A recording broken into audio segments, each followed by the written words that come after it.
अस्सलाम वालेकुम my YouTube family. कैसे हैं सब? आई होप माशाल्लाह सब ठीक ठाक होंगे। अल्हम्दुलिल्लाह जी, हम भी हैं बिल्कुल ठीक ठाक। आप जो मेरी वीडियो क्लिप देख रहे हैं ये तुर्की के हैं। लास्ट ईयर मैं गई थी इस्तांबुल तुर्की और 10 डेज़ का मेरा ट्रिप था। तो ये कुछ क्लिप्स मेरे पास पड़े हुए थे। तब मैं व्लॉग नहीं बनाती थी, तो मैंने जो भी फ़ोन पे वीडियोस ली थी वो मैंने दूसरे इंस्टाग्राम के लिए ली थी, दूसरे एंगल से ली थी, यूट्यूब एंगल से नहीं ली थी। तो इसलिए मेरे पास ज़्यादा कुछ मतलब वीडियोस नहीं थी। मेरा कल व्लॉग ना आने की वजह थी कि मेरी तबीयत कुछ ठीक नहीं थी, तो मैं बिल्कुल व्लॉग जो है वो नहीं बना सकी, इसलिए फिर मेरा कल व्लॉग नहीं आया था। आज मैं बैठी थी और मैं देख रही थी कि एक फ़ेसबुक पे वीडियो वायरल हुई थी। ये वायरल आई डोंट नो, बस मेरी आंखों के सामने से गुजरी और स्टोरी मैंने पढ़ी वो, और वो मेरे दिमाग में कोई ऐसी स्टोरी बैठी इतनी ज़्यादा कि बस ना पूछें कि उसने बड़ी सबक आमोज़ कहानी है। पहले तो मेरा दिल चाहा कि नहीं, मुझे नहीं बतानी चाहिए, या नहीं इस तरह से आपके साथ शेयर करनी चाहिए, लेकिन फिर पता नहीं क्यों मेरा मतलब मुझे लगा कि नहीं, मुझे आपके साथ शेयर करनी चाहिए। ये बहुत बहुत बड़ी सबक आमोज़ कहानी है। असल में हुआ ये था कि जब तुर्की में अभी ज़लज़ला आया है और बहुत बहुत सारी दुनिया आपके सामने, बड़े घर तबाह बर्बाद हुए हैं, बहुत बहुत ज़्यादा जो है वहाँ पे अमवात हुई हैं और बड़ी दुनिया परेशान थी। लास्ट ईयर इन्हीं दिनों में मैं गई थी, मार्च के फर्स्ट वीक में, तब भी इतनी ज़्यादा स्नो थी। तो सोचें कि अभी वहाँ पे क्या हाल होगा, इतनी ठंड, लोगों के पास रहने को जगह नहीं है, लोगों के पास घर बिखर गए हैं, टूट गए हैं, पूरे पूरे ख़ानदान तबाह हो गए हैं, डेथ हो गई है। मतलब इतना ज़्यादा ये मैं देख रही थी यार, इन जगहों पे क्या क्या नहीं देख के आए हम लोग, और क्या क्या मतलब किस तरह से था, और आज देखें कि वहाँ पे क्या क्या हुआ है। वहीं पे एक आदमी जो है वो अपनी स्टोरी सुना रहा था। उसने कहा कि जब ज़लज़ला आया तो मैं अपने घर से काफ़ी दूर था, और मैं उस शहर से दूर था। मैं किसी काम के लिए गया हुआ था और उसके लिए मुझे वहीं पे 2 से 3 दिन रुकना पड़ा। और जब मैं वहीं पे मतलब मेरा तीसरे दिन का स्टे था, अगले दिन मैंने उठ के तो घर जाना था, और जैसे ही सुबह हुई तो मतलब ज़लज़ले की खबर मिली, तो उसने गाड़ी पकड़ी और भागम भाग वो अपने घर की तरफ भागा। लेकिन क्योंकि जो है वो बहुत ज़्यादा ज़लज़ले की वजह से तबाही हो चुकी थी, रोड ब्लॉक्स हो चुके थे, और उसको घर जहाँ पे 3 घंटे का सफ़र था, वहाँ से पहुँचते-पहुँचते भी तकरीबन 7 से 8 घंटे उसको लग गए। जैसे ही वो अपने घर पहुँचता है तो वो फ़ौरन से अपनी बिल्डिंग की तरफ जब जाता है तो देखता है कि वो सारी बिल्डिंग गिर चुकी थी। उसकी एक बीवी और उसका एक बेटा जो कि घर में मौजूद थे, जिनको वो घर छोड़ के गया था, और ख़ुद वो किसी काम से गया हुआ था। खैर वो बताता है कि जब मैं इस तरह से घर पहुंचा और मैंने देखा कि सारी बिल्डिंग जो है वो तबाह हो चुकी है।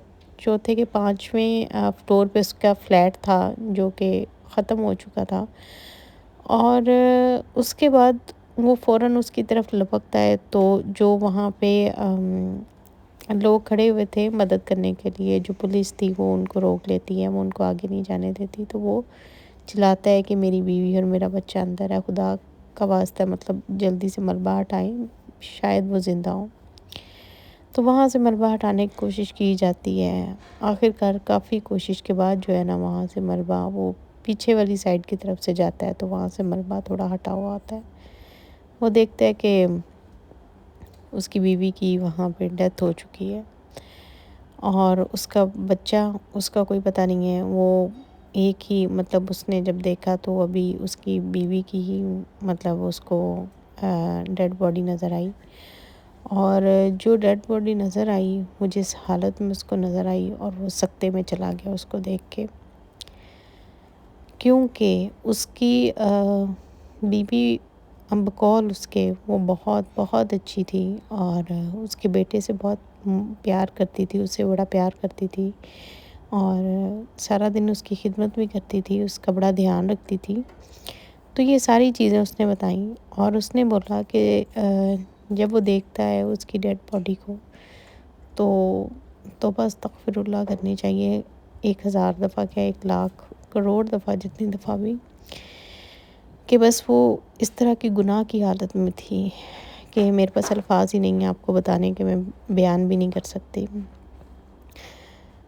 وہ دیکھتا ہے اور وہ بہت زیادہ شاکڈ ہو جاتا ہے کہ مطلب یہ کیا ہے۔ ٹھیک ہے، جب عمارت گری ہے بہت سارے لوگ ایک دوسرے کے اوپر گرے ہوں گے، ظاہر ہے فلیٹ پہ فلیٹ گرے ہوں گے، لیکن کیونکہ وہ اکیلی نہیں تھی، اس کے ساتھ ایک اور آدمی تھا، اور وہ دونوں ہی گناہ کی حالت میں تھے۔ شاید آپ میری بات کو سمجھ پا رہے ہوں گے، انڈرسٹینڈ کر پا رہے ہوں گے۔ اور وہ جب یہ دیکھتا ہے تو اس کو بہت زیادہ غم لگتا ہے، لیکن فوراً سے وہ اپنے بچے کی ڈیڈ باڈی ڈھونڈنا شروع کرتا ہے، تو بچہ بھی مر گیا ہوتا ہے۔ لیکن جہاں اس کی بیوی گناہ کی حالت میں ختم ہو چکی تھی، اس کا بچہ اس کے بالکل اپوزٹ ملتا ہے۔ اب وہ دیکھتا ہے کہ اس کا بچہ کہیں اور، اس کی ڈیڈ باڈی ہے اور بیوی کسی اور کے ساتھ تھی، تو وہ جو شخص اس کے ساتھ تھا پھر وہ بتاتا ہے کہ وہ ہمارے سامنے والے فلیٹ میں رہتا تھا آدمی، اور کیونکہ اب جب کہ ان کی ڈیتھ ہو چکی ہے تو اس کی بیوی کی بے وفائی اس کے سامنے آتی ہے۔ وہ اب اتنا زیادہ سائیکو ہو چکا ہے، اتنا زیادہ غم میں پاگل ہو چکا ہے، وہ کہتا ہے کہ مجھے سمجھ نہیں آتی کہ میری بیوی نے میرے ساتھ بے وفائی کیوں کی۔ میں اس کی بے وفائی پہ روتا ہوں، مجھے اپنا بچہ یاد آتا ہے، تو مجھے اب یہ بھی نہیں پتا کہ میرا بچہ میرا تھا بھی کہ نہیں تھا۔ دیکھیں وہ کس کربناک اذیت سے گزر رہا ہے، یہ کوئی نہیں جان سکتا۔ وہ پتہ نہیں کس طرح سے اس نے اپنی یہ سٹوری بتائی ہے، بڑی ہمت کر کے، یا جیسے بھی الفاظ پتہ نہیں کس طرح سے اس نے بیان کیے ہوں گے۔ تو یہ سٹوری چھوٹی سی بتانے کا مقصد یہ ہے کہ بس کوشش کیا کریں کہیں بھی جاتے ہوئے، کچھ بھی کرتے ہوئے، اللہ تعالیٰ ہمیں ایمان کی حالت میں موت دے، اللہ تعالیٰ ہمیں ہر اس گناہ کے رستے سے بچائے، اور کبھی بھی کوئی بھی کام کرتے ہوئے کہیں ضروری نہیں ہے توبہ استغفر اللہ کہ آپ اس طرف گناہ کی طرف جائیں، میں یہ نہیں کہہ رہی ہوں۔ کچھ بھی کرتے ہوئے ہمیشہ اللہ سے ڈرنا چاہیے۔ آپ کا ہو سکتا ہے وہ کام جو برائی کی طرف جا رہا ہے وہ نیکی کی طرف چلا جائے، ہارٹ اٹیک ہو سکتا ہے، اچانک ڈیتھ ہو سکتی ہے، کچھ بھی ہو سکتا ہے ہمارے ساتھ۔ موت تو اگلے پل کا بھی پتہ نہیں ہوتا کہ کب آ جائے، ٹھیک ہے؟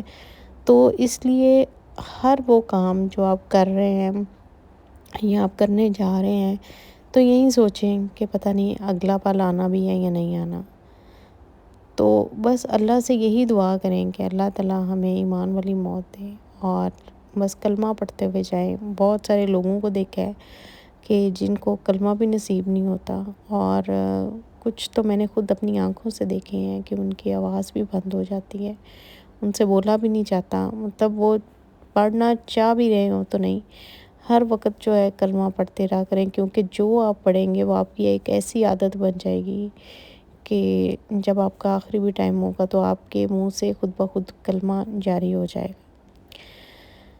تو یہ ایک چھوٹی سی سٹوری جو ہے، یہ بہت بڑی سبق آموز کہانی ہے۔